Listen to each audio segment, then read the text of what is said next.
င်္ဂလာပါဒီနေ့တော့မိုးအေးလေးနဲ့လိုက်ဖက်တဲ့မြစ်ကိုချက်သားနဲ့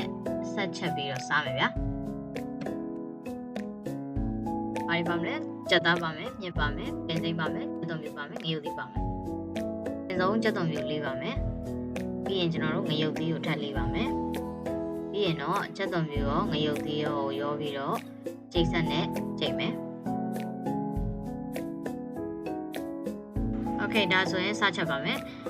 စီပူလေးကိုစနွင်းမုံနည်းနည်းထည့်မယ်ပြီးရင်ခုနကကြိတ်ထားတဲ့ချက်သွန်မြစ်နဲ့ငရုတ်သီးကိုထည့်ပြီးစီးတက်မယ်ဒီညမှာတော်တော်တော့မွန်တယ်ဗျငရုတ်သီးစီးတက်တာဆိုတော့โอเคပြီးရင်ကျွန်တော်ချက်သားထည့်မယ်ပြီးရင်ဟိုငွေလေးနည်းနည်းငွေပေးမယ်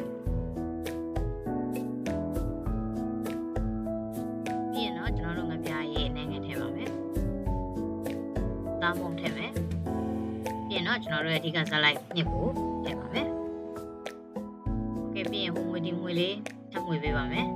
ပြီးတော့ရင်တော့ကျွန်တော်တို့ညစ်ကောကြက်သားကိုနူးအောင်ကြက်သားတွေကိုလည်းအရသာစိတ်ဝင်တော့ရေနဲ့ငယ်ထည့်ပြီးတော့ခဏတည်ထားပေးပါမယ်စားနေနဲ့ထပ်ထည့်ပါမယ်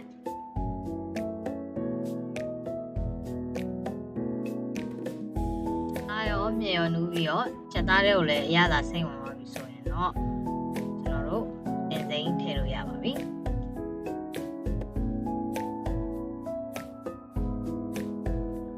စင်းရွက်လေးနန်းသွားအောင်ခဏမှွေပေးပါရတာနေတာစိတ်ကြိုက်ဖြစ်ပြီဆိုရင်တော့စားလို့ရပါပြီခင်ဗျာ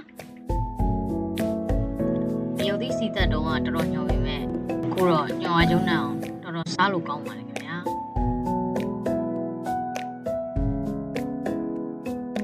ကျွန်တော်ကတော့ချက်သားကြီးနဲ့စားတာပြင်းဖို့ကောင်းလာလို့အခုလိုမျိုးညစ်လေးနဲ့ဆက်လေးချက်ပြီးတော့စားပါတယ်သမင်းပူလေးနဲ့ကတော့လုံးဝ perfect ပါပဲဗျို့